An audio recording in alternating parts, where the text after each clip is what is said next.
41 hours is, I think, the final number. I don't know what the minutes are on that, but 41 hours on a filibuster down in Jeff City in the Missouri Senate. Why? What's the reasoning? I know for many of us, we're not getting caught up in the weeds of what is going on down there. We're just hoping they do things that benefit Missouri at large. But obviously, you get a 41-hour filibuster. I mean, that's no matter how you spin it, that's a hell of a run. That's a marathon right there. Bill Eigel, Missouri State Senator from the other side of the state. He also is running for governor. He joins us on KCMO. And depending on how you look at it, Bill is either the guy who we should be cheering on, or I'm thinking he's got a lot of people who are not happy with him right now. Bill, good morning. Thanks for being here. 41-hour filibuster. What is this all about? Yeah. What happened? Yeah. So, first of all, good morning, Pete. Thanks for having me. We have been filibustering. The Freedom Caucus has just completed the longest continuous filibuster in Missouri state history. There's never been a 41-hour continuous filibuster before. And the reason we did that is because when we started this on Tuesday morning, there were not a sufficient number of Republicans prepared to pass and send to the people the initiative petition reform bill that is going to help protect our Constitution from the abortionists that are trying to put abortion back into the founding document of the state. You and I have been talking about this initiative petition reform bill, so I think folks are familiar with what that is, that we want to get a concurrent majority. We want to make sure that non-citizens can't vote in our state. And last night, around 3:45 a.m., we were finally able to secure a coalition of 18 Republicans that are now committed to passing and getting the initiative petition reform bill over the finish line when we return to session next week. And so we allowed, I think the bill that we were technically filibustering was this renewal of the health care tax, the FRA. We allowed, as a measure of goodwill, for that to take a step forward to court's completion. And by the way, that FRA bill, when we allowed it to perfect last night, it's not done. We gave it initial approval, but it's got several more steps to make it through. So if there's any shenanigans going on, we'll have to take a look at that again. But the key is that in exchange for 41 hours of filibustering, there is now a coalition of 18 Republicans, and there weren't before. That's why we didn't bring the IP reform bill up back on Tuesday. Let me ask you, Republicans ready to hear. Bill Eigel on KCMO. And Bill, your phone's very low, so I don't know if you're on a speaker, but if we could get you off the speaker or off the Bluetooth, I think that would help. Bill Eigel's on KCMO Talk Radio 95.7 FM and the KCMO Talk Radio app. So, it seems like a fairly easy thing, and we do have, other Republicans who I'm sure will say something else as to why this IP reform was not going to get done. What's your allegation as to why other Republicans wouldn't want to join you in making this IP reform something that should be passed, considering how it seems like it has been abused across the state of Missouri over the last few years? Yeah, and the reality that there wasn't this coalition already in existence is one of the great frustrations I've experienced down in Jefferson City while I've been a state senator. You're absolutely right. The entire idea that myself and a few other Republicans had to stand on the floor for 41 hours in order to motivate 18 of the 24 Republican senators to do what they should have done back in January is ridiculous. I can't believe I had to spend so much of my Senate career just getting Republicans to do Republican things. And yet here we are, and we were willing to do it. Clearly, the Republican caucus, and there are very moderate liberal forces in the Republican caucus in the Missouri Senate, they didn't want to get this done. That's why we didn't go to this earlier this week or even last week when we got the bill back from the House of Representatives. So we had to bring everything to a halt, slow down the chamber, bring it to a halt for a record amount of time. We finally secured the agreement around, it was about 3:45 last night, where 18 Republican senators are now prepared to do whatever is necessary to get initiative petition reform over the finish line next week. And so we allowed the process to move a little bit forward, but, the commitments better be kept as we go into next week, or we're going to end up right back where we were this week.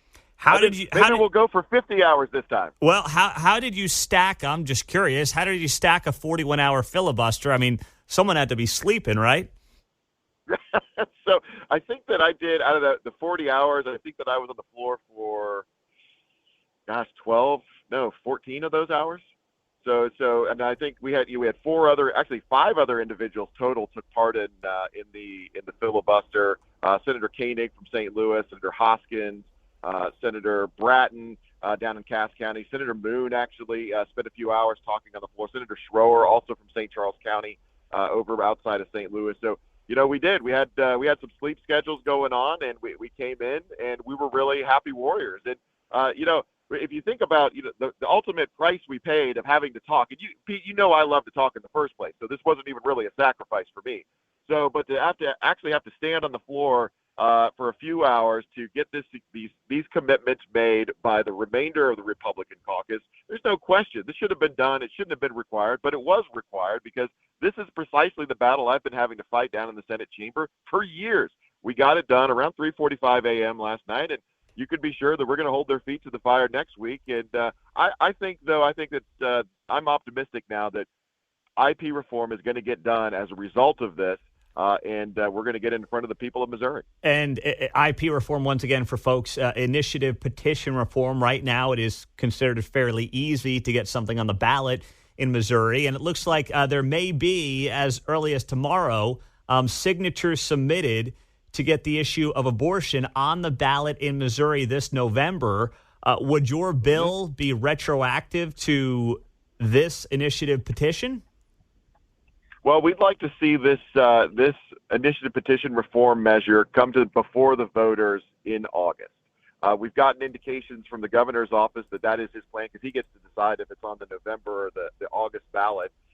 So we'd like to see this initiative petition question put on the August ballot if the abortionists are able to collect the necessary number of signatures, and we don't know that they are right now. That, like you said, they've got another day to finish getting the numbers they need.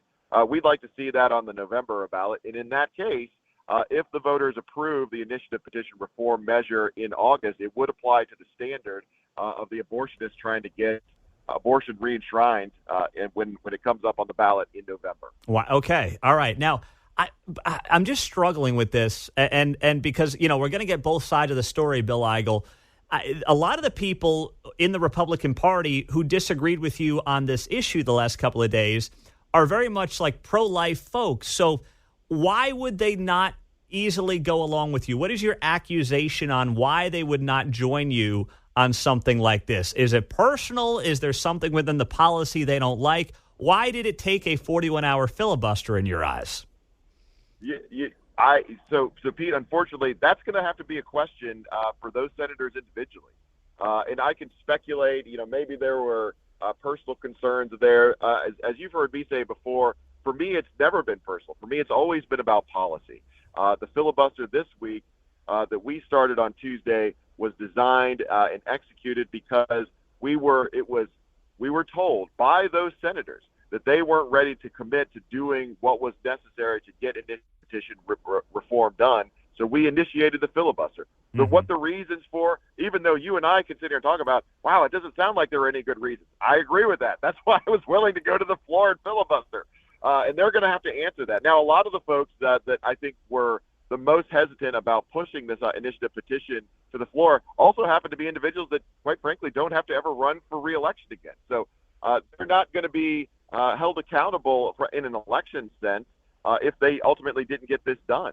So, those are questions they're going to have to answer. But, we could have gone to IP reform. I wanted to go to IP reform this past Tuesday. We could have just brought it up on Tuesday and passed it right there. We actually had the majority of the Republican caucus take a roll call vote against going to the initiative petition reform bill on Tuesday, which is what precipitated the actual filibuster. So Gotcha. We actually gave them a roll call vote to go to that initiative petition reform.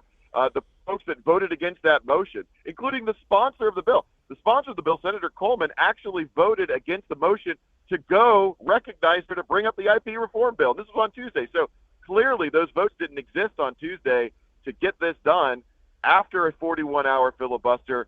They have given us the commitments we need to get this done when we return to session next week. Bill Eigel on KCMO. Real quick, Bill, I got less than a minute, but and we can expand on this another time. But with all the talk here in Kansas City, the Chiefs, state of Missouri, state of Kansas, if you're governor, do you see a relationship between the state of Missouri and the Kansas City Chiefs when it comes to stadium projects? Well, I can see a relationship that I'm going to continue looking forward to attending Kansas City Chiefs games and Kansas City Royal games. As far as stadium funding, let me be very clear. I will never support a single dollar of taxpayer money going to any stadium projects in this state. We have priorities that we are going to deal with, like getting rid of personal property tax, getting regular property taxes under control in this state before we ever consider even one dime of money going towards professional sports teams that have billionaire owners that got plenty of money to build their own stadiums. So there is no path for this to happen if Bill Eigel's the governor of this state. Bill Eigel, thank you very much for the time. We appreciate it. Awesome. Thanks, Pete. Have a great morning. You too. That's Bill Eigel on KCMO Talk Radio.